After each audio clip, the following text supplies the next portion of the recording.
एक senior national sports ministry official को union minister से मीटिंग मिलती है। मिनिस्टर उसे गुस्से में रिप्रिमांड करता है क्योंकि इंडिया ने ओलंपिक्स में कोई मेडल नहीं जीता और ग्रासरूट्स स्पोर्ट्स सिस्टम फेल हो चुका है। ऑफिशियल को ऑर्डर मिलता है कि वो खुद फील्ड पर जाकर आइडेंटिफाई करे कि टैलेंट कहाँ है और क्यों फेल हो रहा है। ऑफिशियल आंध्र प्रदेश के एक टाउन में पहुंचता है जहां लोकल यूथ एथलेटिक्स में एक्सेप्शनल डेडिकेशन दिखा रहे हैं। हर एथलीट जब इंटरव्यू होता है तो सब एक ही नाम बोलते हैं, पेडी सर ने इंस्पायर किया। ऑफिशियल क्यूरियस हो जाता है और पूछता है कि पेडी कौन है और कहाँ मिल सकता है। लोकल गाइड ऑफिशियल को बताता है कि पेडी एक रिमोट नेमलेस हिलटॉप विलेज में रहता है जो फॉरेस्ट्स और हिल्स के बीच छुपा है। ऑफिशियल ट्रैक स्टार्ट करता है डेंस फॉरेस्ट्स, स्टीप हिल्स और फाइनली एक आइसोलेटेड हैमलेट तक पहुंचता है जिसका कोई ऑफिशियल नाम नहीं है। यहां से फ्लैशबैक शुरू होता है 1980s से 1994 तक का सफर। फिल्म का main setting Vizianagaram region, Andhra Orissa border है। गांव ऑफिशियली अननेम्ड है, मैप्स पर नहीं, गवर्नमेंट रिकॉर्ड्स में नहीं, कोई रेलवे स्टेशन नहीं, कोई रोड नहीं। लोकल्स इसे कोंडाकाइंडा उरू प्लेस अंडर द हिल्स के नाम से जानते हैं। विलेजर्स मार्जिनलाइज्ड ट्राइबल कम्युनिटी से है जो सोशल डिस्क्रिमिनेशन, इकोनॉमिक एक्सप्लॉटेशन और वायलेंस फेस करते हैं नेबरिंग अपर कास्ट लैंडलॉर्ड्स से। अप्पलसुरी गांव के एक रिस्पेक्टेड एल्डर पिछले 30 साल से गवर्नमेंट को पिटिशन दे रहे हैं कि गांव को लीगल रिकॉग्निशन मिलाए, गांव का ऑफिशियल नाम हो और एक रेलवे स्टेशन बने ताकि कनेक्टिविटी हो। लेकिन सिस्टम हमेशा इग्नोर करता है क्योंकि विलेजर्स के पास वोटिंग राइट्स नहीं है और वो ऑफिशियली इनविजिबल सिटीजन्स है। पेडी इसी गांव का एक young spirited daily veg worker है। वो क्रिकेट में नेचुरली टैलेंटेड है और लोकल मैचेस में आता कूली प्लेयर फॉर हायर के तौर पर खेलता है। पेडी का कैरेक्टर एनर्जेटिक, फियरलेस और इमोशनली ड्रिवन है। वो सिर्फ अपनी लाइफ इम्प्रूव नहीं बल्कि पूरे गांव की आइडेंटिटी फाइट करना चाहता है। अचियम्मा गांव के एक इन्फ्लुएंशियल पॉलिटिकल लीडर की बेटी है। उसका इंट्रोडक्शन सीन हाईली कंट्रोवर्शियल था, कैमरा शॉट्स उसके बॉडी पर लिंगर करते हैं। पेडी अपने दोस्तों से कहता है कि अचियम्मा उसके सोशल लेवल से ऊपर है, इसलिए वो कभी उसके साथ नहीं होगी।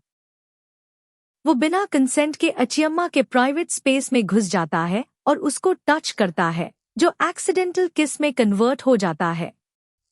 ये सीन बाद में फिल्म की बिगेस्ट क्रिटिसिज्म बनी क्योंकि ये नॉन कंसेंशुअल बिहेवियर को रोमांटिसाइज करता है।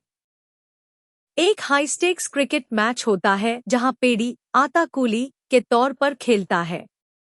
मैच के लास्ट ओवर में टीम को जीतने के लिए कुछ रन्स चाहिए होते हैं। टीम ओनर चाहता है कि लास्ट शॉट वो खुद मारे ताकि सारी क्रेडिट उसको मिले। पेडी मुस्कुराता है और नेक्स्ट बॉल पर सिक्सर मारकर मैच खत्म कर देता है। ये सीन एस्टैब्लिश करता है कि पेडी अंडरडॉग है, प्रेशर हैंडल कर सकता है और हमेशा अपनी टर्म्स पर जीतना चाहता है। अचियम्मा अपने फादर के लिए पब्लिक इलेक्शन कैंपेन करती है। उसका फादर रामबूज जी के पॉलिटिकल राइवल के अगेंस्ट इलेक्शन लड़ रहा है। अचियम्मा स्टेज पर क्राउड को एड्रेस कर रही होती है। रामबूज जी, जो थ्रेटेंड फील करता है कि अचियम्मा अच्छा कनेक्ट कर रही है, एक नीच प्लान बनाता है। उसके लोग अचियम्मा का स्कर्ट काट देंगे स्टेज पर ताकि वो पब्लिकली ह्यूमिलिएट हो जाएगी और कैंपेन फेल हो जाएगा। प्लान एक्सिक्यूट होता है। रामबूज जी के लोग अचियम्मा का स्कर्ट काट देते हैं। पेडी क्राउड में होता है और सब समझ जाता है। वो टेंट रोप काट देता है जो अचियम्मा को कवर कर लेता है स्कर्ट गिरने से पहले। ये मोमेंट हीरो एंट्री की तरह प्ले किया जाता है। लेकिन इस सीन में भी कंट्रोवर्सी है। फिल्म ने अचियम्मा की ह्यूमिलिएशन को पेडी की हेरोइज्म के लिए प्लॉट डिवाइस बनाया। बाद में अचियम्मा को पता चलता है कि पेडी वो ही इंसान है जो बिना कंसेंट के उसके स्पेस में घुसा था। वो पेडी को कॉन्फ्रंट करती है और उसको स्लैप करती है। पेडी का रिस्पॉन्स, ये मेरा प्यार एक्सप्रेस करने का तरीका था। दूसरे लोग लेटर्स या फ्लावर्स देते हैं, मैंने टच किया क्योंकि मैं तुम्हें चाहता था। अचियम्मा फिर भी उसको किस करती है, जो और कंट्रोवर्सी पैदा करता है क्योंकि ये नॉर्मलाइज करता है कि असॉल्ट के बाद भी रोमांस एक्सेप्टेबल है। पेडी रियलाइज करता है कि क्रिकेट से ज्यादा कुछ नहीं होगा क्योंकि लोकल टीम्स उसे सिर्फ आता कुली समझती है, कोई नेशनल एक्सपोजर नहीं मिल रहा और गांव की आवाज गवर्नमेंट तक नहीं पहुंच रही। वो डिसाइड करता है कि मल्टीपल स्पोर्ट्स ट्राई करेगा ताकि नेशनल अटेंशन माइल। गोनाइडू एक लेजेंडरी रेसलिंग कोच पेडी को नोटिस करता है।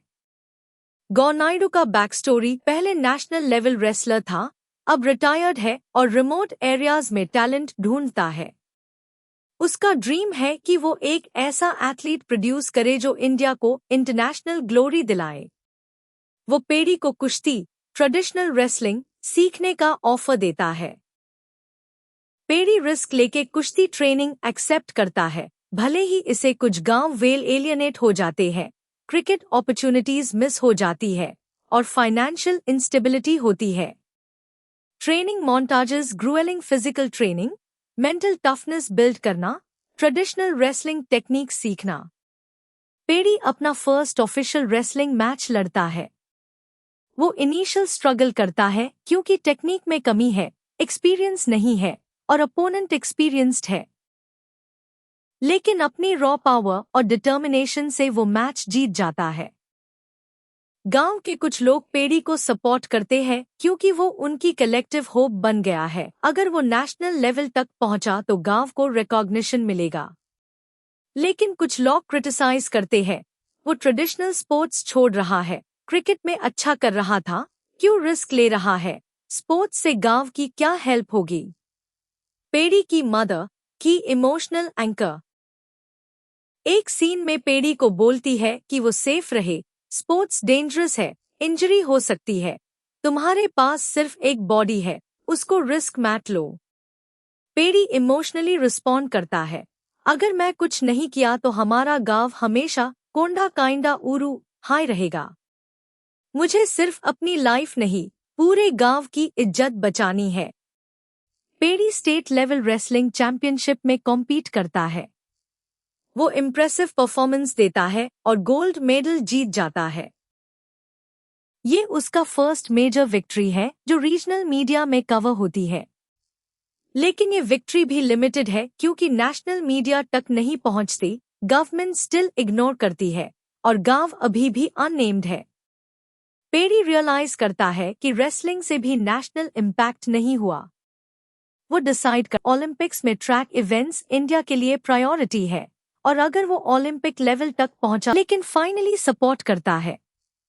पेडी ग्रुएलिंग रनिंग ट्रेनिंग स्टार्ट करता है, early morning runs through hills and forests, sprint training, endurance building, diet and lifestyle change.